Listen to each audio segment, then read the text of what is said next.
j'ai vu qu'il y avait des magnifiques bateaux de l'IMOCA et Dieu sait s'ils ont bien progressé depuis Aquitaine Innovation.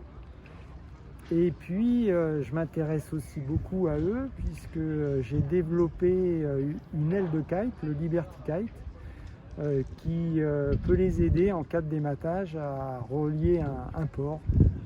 Bon, alors le dématage, toi tu avais connu ça, on se souvient, dans cette épique Vendée Globe 2000. Ouais, c'est ça, 2000-2001. 2000-2001. Ouais. Avec ton arrêt à l'île Stewart, Ouais. la réparation de ton mât, ça avait fait la couverture, le monde entier. Sauf que j'avais pas de kite. Sauf que tu n'avais pas de kite. Alors c'est à cette époque-là qu'est née l'idée. Dans tous les cas, rêvé à cette époque-là, je me suis dit vraiment j'aurais un kite, c'est bête, ça m'aurait vraiment bien aidé. Et après, je me suis particulièrement intéressé au kite. J'ai vu la progression du kitesurf et j'ai décidé de me lancer moi dans la traction des navires par kite, plutôt les navires, donc les bateaux à moteur pour réduire un peu la pollution et la consommation d'énergie fossile. Mais dans nos recherches, on a trouvé cette petite voile de 20 mètres carrés qui est toute simple, puisqu'elle n'a pas besoin d'être pilotée, qui fait merveille. On l'a essayé sur le bateau d'Arnaud Boissière et ça marche très bien. Bon, mais alors dis-moi, le règlement du Vendée Globe est strict, les skippers ils ont un nombre de voiles maximum, ça fait une voile de plus, comment ça se passe? Eh bien ça vient d'être autorisé, c'est même encouragé d'en embarquer une. On va mettre des scellés sur les points d'écoute. Et comme ça, le skipper n'a pas le droit de s'en servir comme une 9e voile.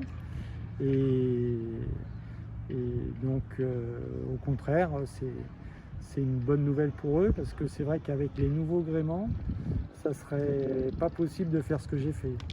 Pour récupérer, la baume est attachée au mât, les haubans sont en carbone, ils ont toute chance de casser.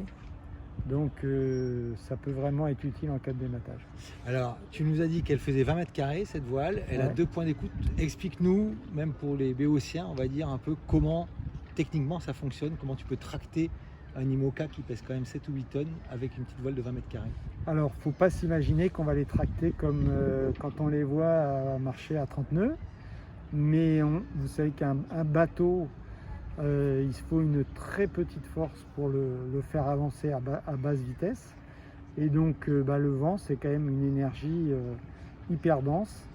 Et 20 mètres carrés, on peut espérer aller à 4 nœuds, ce qui, pour un coureur du Vendée Globe qui a de la nourriture pour faire le tour du monde, doit lui permettre de faire un demi-Atlantique ou un demi-océan Indien, avec des vents portants en plus. Ça va bien l'aider pour arriver quelque part. Super. Alors, tu nous disais que tu avais testé ça avec Ali, avec Arnaud Boissière. Ouais. Et ici, à Lorient, l'accueil des skippers est bon? Tu as eu des skippers qui t'en ont commandé? Oui, très bon. Je suis là depuis hier. Donc, je n'ai pas rencontré encore tout le monde, mais déjà, Clarisse Kremer en prend un. Et puis, je pense que tous les autres... peut-être pas tous parce que je suis pas sûr d'en avoir assez, mais je pense qu'il y en aura pas mal qui ont RESAP dans leur équipement de sécurité pour le Vendée. Ouais. Combien ça coûte une voile comme ça? 1480 €. D'accord.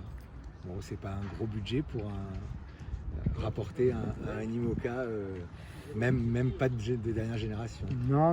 Bon, c'est sûr que c'est pas forcément quelque chose qu'ils ont prévu dans le budget, ça arrive un peu au dernier moment, mais c'est vrai que on espère que ça leur serve pas, mais s'ils en ont besoin, ils seront contents de l'avoir.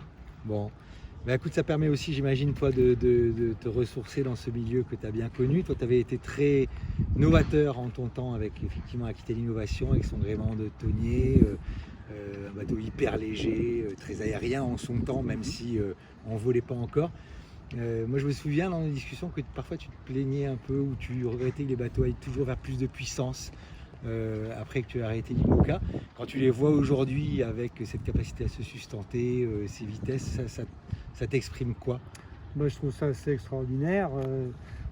Les foils apportent vraiment un gros plus. Là on voit hier les runs, c'était le jour et la nuit entre ceux qui étaient de dernière génération avec les foils et les anciens. Il y a quasiment une différence incroyable. Et donc ça ouvre un champ énorme. On sait qu'ils ont le potentiel qui est bridé encore parce qu'ils sont obligés d'avoir encore les fesses dans l'eau. Mais aujourd'hui, il y a eu des progrès énormes avec les foils et l'utilisation des foils et comment on pouvait répartir les poids sur les foils. Et ça, c'est des foils qui n'ont pas besoin d'être pilotés. Donc c'est quand même vraiment fiable aujourd'hui et une grosse évolution. Bon, si tu étais dans la liste des 33 là, le 8 novembre prochain au Sable d'Olonne, on te donne les clés de quel bateau? Tu prends lequel? Alors là, je n'ai pas trop pétillé, mais bon, j'ai l'impression qu'un Apivia est un bateau qui a du potentiel partout, quoi. Je ne sais pas si j'aurai l'énergie, la condition physique de l'époque, mais en tous les cas, je partirai.